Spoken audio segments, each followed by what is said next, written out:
Hello friends, चलिए शुरू करते हैं आज का मार्केट एनालिसिस। आज क्या रहा, अगर हम आज आप देखेंगे तो हमारे जो मेजर इंडेक्सेस थे वो सारे के सारे आज रेड में सुबह ओपन हुए थे और एक अच्छी खासी गिरावट यहाँ पर दिखी है, चाहे निफ्टी में हो या बैंक निफ्टी में हो। लगभग सारे सेक्टर में ये देखिए पूरा एक इंडिया विक्स ग्रीन है और सारे के सारे सेक्टर देखा जाए तो पूरे के पूरे रेड हैं। मुझे लगता नहीं कोई भी सेक्टर आज की डेट में ग्रीन में है। सारे के सारे सेक्टरों में अच्छी खासी गिरावट यहाँ पर आई है। इवन यहाँ पर देखोगे PSU सेक्टर में तो लगभग 3.5% तक की गिरावट यहाँ पर आज मार्केट में दर्ज हुई है।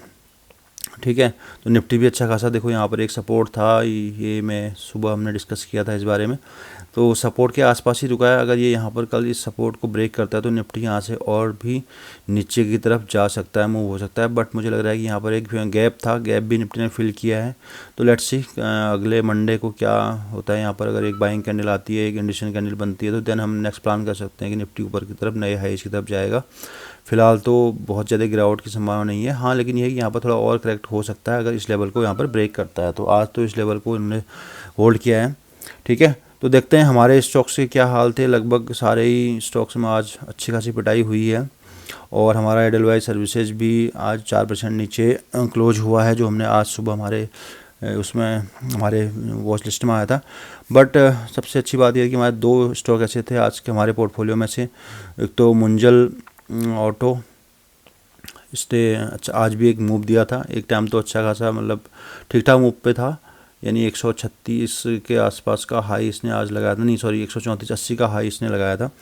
एंड दूसरा हमारा जो आज हमने सुबह एक स्टॉक ये एनालिसिस किया था, इसमें बहुत बढ़िया राउंडिंग बॉटम पैटर्न बनना था। और ये देखेंगे यहाँ पे, तो यहाँ पर एक अच्छा खासा यहाँ पर बाइंग जोन था जो हमने डिस्कस किया था लाइव ट्रेडिंग में अपने जिनके साथ भी हम लाइव ट्रेडिंग करते हैं। देखिए ये पूरा एक बाइंग जोन है, ये देखिए ये पूरा बाइंग जोन था। यहाँ पर पहले यहाँ सपोर्ट लिया था, फिर यहाँ पर बाइंग एक नीचे गिरावट आई थी तो वापस बाइंग आ गई थी। तो प्राइस ने इसी रेंज के अंदर काफ़ी दिनों समय बताने के बाद एक अच्छा खासा यहाँ पर मूव आया था और वॉल्यूम बहुत बड़े बड़े बार बनने थे, यानी इसमें काफ़ी लोग पार्टिसिपेट इसमें बाइंग की साइड कर रहे थे। तो अच्छा खासा कल की डेट में ब्रेकआउट था और आज भी लगभग स्टॉक एक बार लगभग 13-14% ऊपर जा चुका था।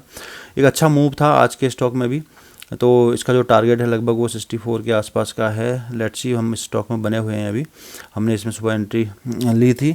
And again I am saying disclaimer ये है कि ये स्टॉक्स जो भी मैं यहाँ पर डिस्कस कर रहा हूँ वो केवल एजुकेशनल पर्पज़ से हैं, इसीलिए मैं इनको कोई पहले नहीं बताता हूँ कि आपने इस स्टॉक को खरीदना है या बेचना है। हमने जो किया मार्केट के अंदर हम वो एनालिसिस करके बता रहे हैं कि किस तरीके से मार्केट से आप सीख करके एक लर्निंग ले करके एक प्रॉपर माइंडसेट के साथ, एक रिस्क मैनेजमेंट के साथ, डिसिप्लिन के साथ मार्केट में जा सकते हैं। अगर आपको जाने का, अगर आपको स्टॉक मार्केट में काम करने का या कैरियर बनाने का अगर आपको कोई प्लान आपने फ्यूचर में किया हुआ है तो देखिए ये राउंडिंग बॉटम पैटर्न था, ये आज ही कैंडल बनी हुई है, इसमें एक अच्छा खासा मूव यहाँ पर आया है। तो यहाँ पर अब देखिए जब पूरी की पूरी मार्केट रेड है, ठीक है, तो जब पूरी की पूरी मार्केट रेड है वहाँ पर अगर आपके पास इस तरीके के स्टॉक्स हैं मार्केट में तो यहाँ से कुछ ना कुछ सीखने की ज़रूरत है। सीखने की ज़रूरत क्या है? सबसे पहली चीज़ तो ये है कि आप अपने सेटअप पर विश्वास कीजिए। पहली चीज़ ये है कि market is the game of trust. आपको ट्रस्ट करना चाहिए, आपका सेटअप है, अगर आपके सेटअप में वो स्टॉक आ रहा है, आपका ब्रेकआउट है, तो मार्केट कहीं भी चले जाए आपने उस स्टॉक को लेना है। क्योंकि मार्केट में कई बार क्या होता है, एक साइकोलॉजी ये भी होती है कि जो स्टॉक आप नहीं लेते हो वो स्टॉक बहुत आगे बढ़ जाता है और जो स्टॉक में आप एंट्री करते हो वो स्टॉक नीचे आ जाता है।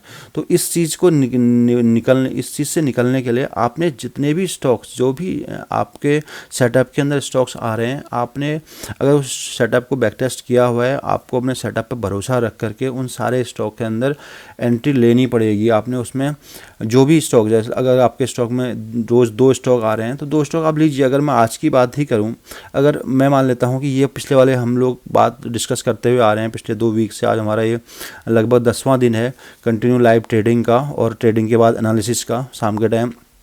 तो इस हिसाब से हमारा ये ट्रेडिंग जनरल समझ लीजिए, हम दिन भर में जो करते हैं उसको एक डिस्कस करके शाम को रख लेते हैं अपने पास, को हम यूट्यूब में पोस्ट कर रहे हैं। तो अगर हम इन स्टॉक्स को छोड़ दें, इनके बारे में आप डिस्कस जो भी किया हुआ है आप पिछली वीडियो में देख सकते हैं डेली का डेली।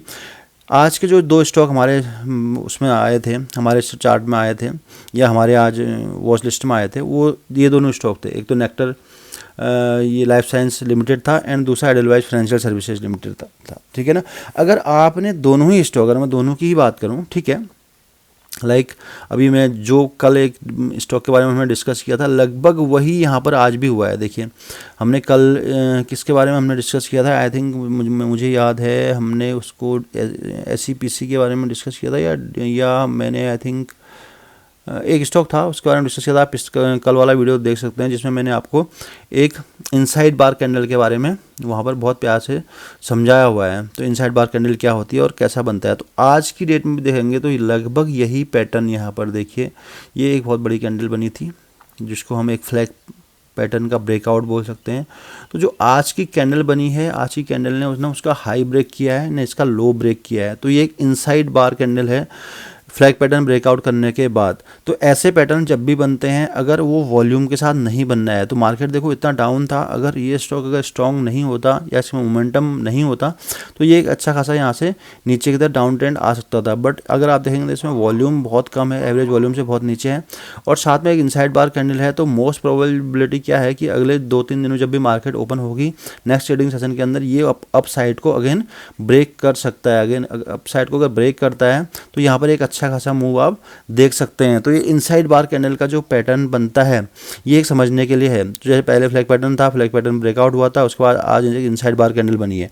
तो मैं ये समझा रहा था कि अगर आपने दोनों स्टॉक के अंदर भी आप एंट्री ली है, आपका रिस्क मैनेजमेंट प्रॉपर है, आपको पता है कि मेरा इसके नीचे का लो है या इस स्विंग के नीचे का मेरा SL है, आपने उस तरीके से पोजीशन साइजिंग अगर आपने मार्केट में बनाई हुई है तो आपको इतना न तो घबराहट होगी ना आपको डर लगेगा।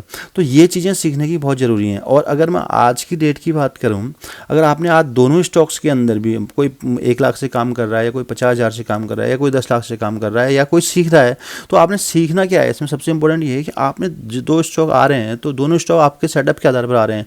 तो इसमें कोई गारंटी नहीं है कि एक स्टॉक चल सकता है दूसरा नहीं चल सकता, या ये वाला चलेगा ये वाला। आप उन दोनों में से एक स्टॉक चूज कर रहे हैं तो इसका मतलब कहीं ना कहीं आप गैम्बलिंग करने की माइंडसेट आपका लेकर चल रहे हैं, क्योंकि आप उन दोनों में से भी एक चूज कर रहे हैं।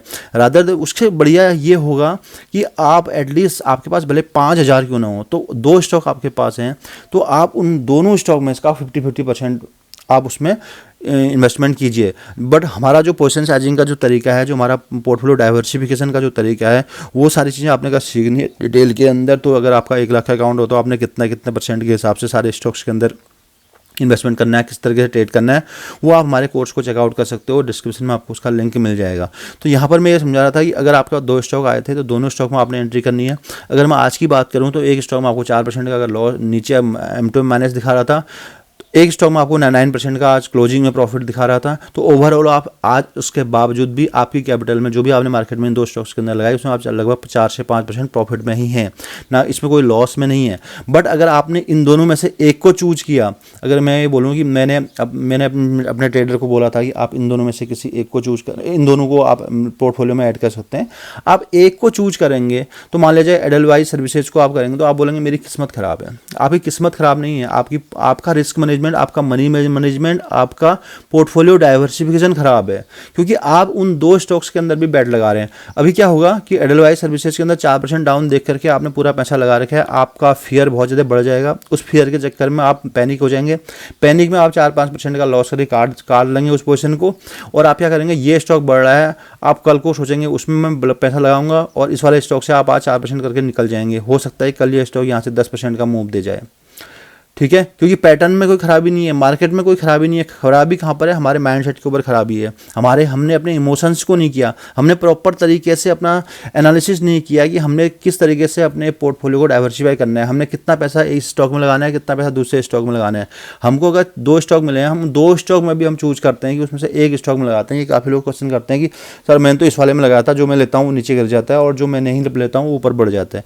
तो उसका लॉजिक यही है, अगर आपका 3 स्टॉक है तो कोई प्रॉब्लम नहीं है, आप अपनी कैपिटल को 3 पार्ट में बांट दो, जो भी आपने आज मार्केट में लगाना है। कई बार ऐसा होता है कि आपके पास 1 ही लाख रुपए कैपिटल बची है, जैसे मैंने बोला है कि 10 लाख रुपए का अगर किसी के अकाउंट में है उसमें से 1-1 लाख रुपए आप अकाउंट में एक ट्रेड में लगा सकते हो, और मैक्सिमम एक बार में 6 पोजीशन ओपन करनी है। और आज सपोज करो कि आज हमारे पास 2 स्टॉक आ गए तो आपके पास 1 लाख रुपए बचे हुए हैं, 1 लाख रुपए 6 पोजीशन ओपन करने में, तो आप हम 2 स्टॉक में बांट सकते हैं ना, ताकि आपका देखो रिस्क कम हो जाएगा, उसके बाद से डाइवर्सिफाई हो जाएगा, प्रॉफिट कम मिलेगा। आज एक स्टॉक में मिल जाएगा आपको, कल दूसरे स्टॉक में मिल जाएगा। तो इस तरीके से आप अपने पोर्टफोलियो को डाइवर्सिफाई कर सकते हैं, पोजीशन साइजिंग को कंट्रोल कर सकते हैं, अपने रिस्क को मैनेज कर सकते हैं। तो सबसे पहला प्रायोरिटी ये है कि आपने अपनी कैपिटल को सेव करना है। कैपिटल को सेव करने के लिए आपने अपना रिस्क को मैनेज करना पड़ेगा। रिस्क मैनेज करने के लिए आपने सबसे पहले रिस्क फ्री ट्रेड करना पड़ेगा। फिक्स द रिस्क थ्योरी आप जानते हैं। इन चीज़ों को आपने और भी डिटेल में समझना है और अच्छे से समझना है। लाइव ट्रेडिंग में हमारे प्रोफेशनल ट्रेडर के साथ काम करना है, ट्रेड करना है, तो आप हमारे कोर्स को चेकआउट कर सकते हैं। आप सीखिए, समझिए, लाइव में अपने डाउट्स को क्लियर कीजिए, देन आप मार्केट के अंदर पैसा डालिए। उसके बाद भी आप अपने इन्वेस्टमेंट एडवाइजर से पूछ सकते हैं, उसके बाद ही आप पैसा लगाइए मार्केट के अंदर। ये डिस्क्लेमर ये है कि ये कोई भी रिकमेंडेशन नहीं है, ना ही मैं कल बोल रहा हूँ कि इन स्टॉक्स को आपने खरीदना है या बेचना है। तो आज के लिए इतना ही, मिलते हैं नई वीडियो के साथ नेक्स्ट ट्रेडिंग सेशन के बाद। Thank you so much.